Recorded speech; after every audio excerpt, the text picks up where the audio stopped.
குன்னூரில் ஆண்டுக்கு ஒருமுறை மட்டும் திறக்கப்படும் சுயம்பு மகாலிங்கேஸ்வரர் கோவில் இன்று திறக்கப்பட்டு அபிஷேகம் மற்றும் சிறப்பு வழிபாடுகள் நடத்தப்பட்டன. நீலகிரி மாவட்டம் குன்னூர் அருகே முடியக்கி என அழைக்கப்படும் ஆழ்வார்பேட்டையில் படுகரின மக்களின் பூர்வீக கோவிலான மகாலிங்கேஸ்வரர் கோவில் அமைந்துள்ளது.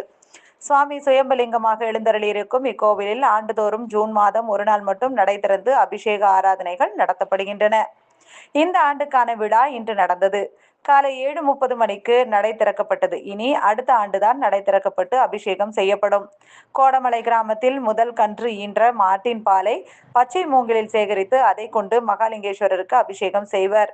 இதே மாட்டின் பாலிலிருந்து தயாரிக்கப்பட்ட நெய் மட்டும் கோவிலில் விளக்கெரிய பயன்படுத்தப்படும். இவ்வாறு ஏற்றப்படும் விளக்கு அணையும் வரை மட்டுமே கோவில் நடை திறந்திருக்கும் என்பது கோவிலின் சிறப்பு. இதன்படி ஏற்றப்பட்ட நெய் விளக்கு 6 மணி நேரம் மட்டும் எரிந்ததால் அதுவரை மட்டும் பக்தர்கள் அனுமதிக்கப்படுகின்றனர்.